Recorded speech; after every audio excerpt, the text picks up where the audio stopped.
Hi, everybody. I'm Monica Malpass, along with Jane King, CEO and founder of Lila Max Media. We know her from daily broadcasts here at the NASDAQ. But we're here to talk today about a little variation on a theme, and that is the grit, the courage, the determination it takes to keep a small business going in COVID challenging times.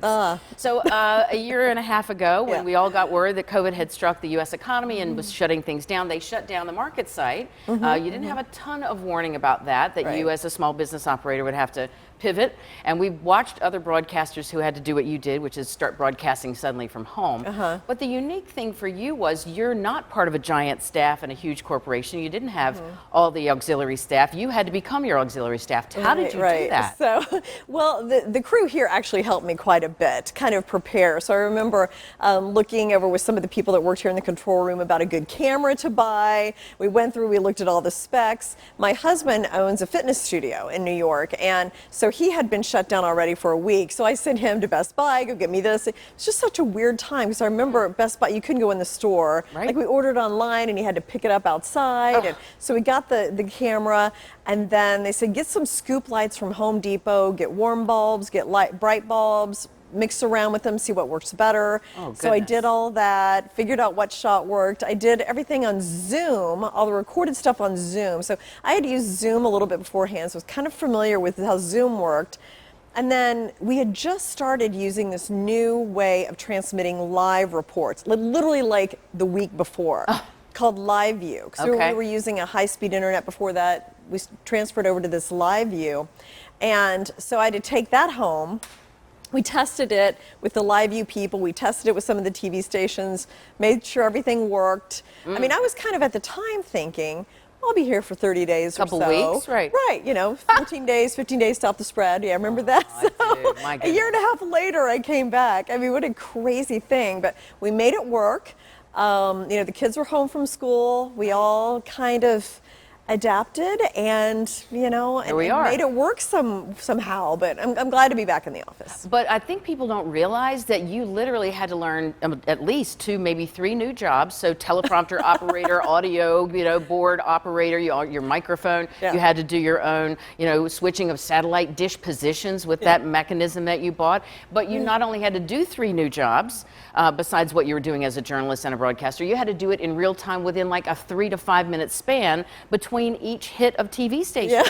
So there's no room for error. In fact, was there ever a moment or a day where things didn't go right and the technology failed, or you just got a little, unnerved? And you just, first of all, you have to, I try to prevent that as much as possible. And we don't have a ton of mistakes, so when they do happen, everybody kind of understands, and especially during that time. I mean, we were all over the place in our homes and everything. So, so everybody kind of understood. My husband was super supportive. He was in there for a while with me until I got the hang of it. Even my kids came in, helped me. The stations were super supportive. So if I had some kind of audio issue, I'd get on the phone with their director and they would kind of walk me through how to reset things. So I had a ton of support to do it, and we got it done. It wasn't perfect, but it worked. Right. We made it. But it was a bit like dominoes, because if you have a problem with one station, you literally have like 3 minutes to fix it, or that hit is gone. And now you move on from, say, Austin to San Francisco. Now you got to, not have the domino happen to everybody down the line of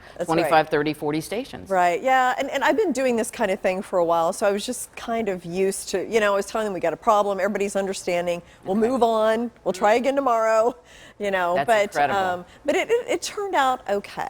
Well, it's not the only time, or certainly not the first time you've had to pivot in your career. You were first with Bloomberg, or not first, but up here in New York, then with CNN, and they shut down that division at Wall Street. So within not much time, you had to figure out, are you staying with broadcast television news as a business anchor, or are you pivoting there? And you decided to start your own company, which meant having to research how to start a startup and how to do the legal background and business work. That's incredible too. How did you have the courage and determination to do that? So I was at Bloomberg. So this was 2013.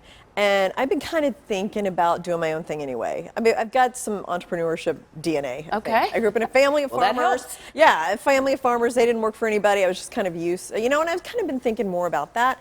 So then in November of 2013, when Bloomberg told us they were shutting down my particular division, which did reports for TV stations around the country, I was like, well, here's my opportunity. So my business partner, who's also on the same team, who also lost his job, he does syndicated sales, West Coast, experienced in that. And so we decided to launch Lila Max Media, named after my kids, Max and Lila. And we, came to the NASDAQ and were able to launch with, I think, 8 stations. Right. Like when we first started, and now we're up to like 90. So, right. I was used to doing it, so I didn't have to learn anything new. I was already part of a lot of these TV stations' morning shows. And it was just a matter of getting the technical stuff down, figuring all that out, and that ended up going okay too. But you were able to do a couple things, which was sense that there was still a market for it, even though Right. your employer had sensed that maybe it wasn't, a business angle they wanted to continue with, but Right. you knew there was still money to be made and Yeah. businesses that needed reports. No, they liked it, and morning shows were growing. They were Right. adding time. Several of the reports were sponsored, so I knew there was some market there for Right. it. So and it's survived. So that was January 2014. We're almost to January 7 years. 2021. That's so impressive. 22 actually. So it's been almost 8 years. Right. Yeah. And I think what's fascinating is COVID did not hurt your business in a way. In fact, you added more television stations who want more reports, and you started a new angle with Newsmax, which is Yeah. new to the street. Just incredible. I mean, you've grown. Yeah, we added a couple of new stations during COVID, and then what the Zoom thing did for me was open up interviews. Like I did interviews with people in Belarus and Mauritius, Right. and like 3 a.m. interviews with Tokyo, 3 a.m. Eastern. So it was just all of a sudden people realized, gosh, I don't have to go to New York Right. to do this. I mean, it's great being here and it's much more professional, but if they can't make it here, then we can do it on Zoom. Right. And so that did open up a whole new kind of market opportunity. And you still left the green screen in place in your home. Yeah, and because all I'm the still doing equipment. some things from Right, home. to do those interviews. And who knows? Like, I don't think we're done with this pandemic yet. Apparently a new variant It's a yet new again. variant. Right. Who knows what's going to happen with that? There could be a blizzard. There could be who knows. So Right. it's good, I think, to set that up. Keep What do it you set up. say to young entrepreneurs or people who are trying to have a startup and just don't know how to make that leap or push themselves to try something to the left of what they had first envisioned? Yeah. Well, I think so. You do some research. You kind of figure out your market. You learn about what it is you want to do. What's the market out there? It helps if you know. Like I already had some clients, so I had a huge head start before many people. And then I think at a point you just have to go, I'm jumping in. Okay. There's that point where you're like, I remember when I first bought my laptop to start my business. I was super excited, we went to the Apple store, I got a laptop, I took an editing class, we went out to lunch, and I was like, oh my God, what am I doing?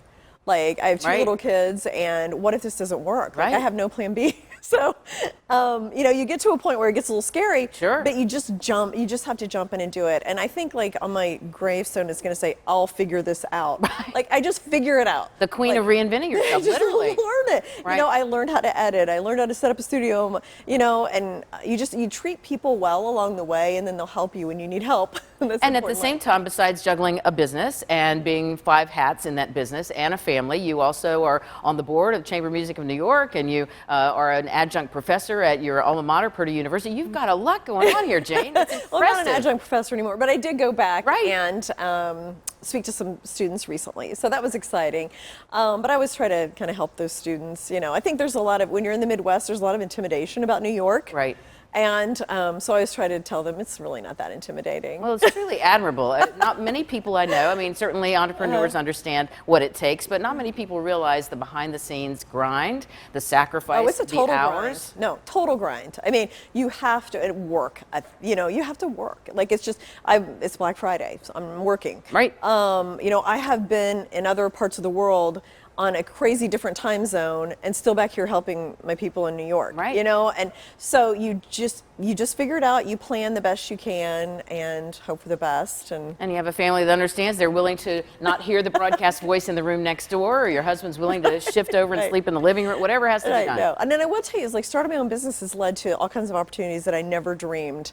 Like travel, Right. Overseas. I've been to Dubai and Vietnam and Germany and Switzerland and Turkey and Malta. And I mean, those are things I never would have dreamed that day that I freaked out so much when I bought the computer. So I think you just be open to new experiences. I tell the students, say yes to almost everything. Like you don't want to say yes to everything, especially something that's kind of, you know, maybe shaky or whatever. Oh, definitely, right. But don't say no because you're tired or you're afraid. Just say yes. Okay. Because you never know where it can lead. Well, saying yes has led you to great things, and we can't wait to see where you go next. Thanks, Monica. All right, thank you, Jane King. I'm Monica Malpass. Have a great day.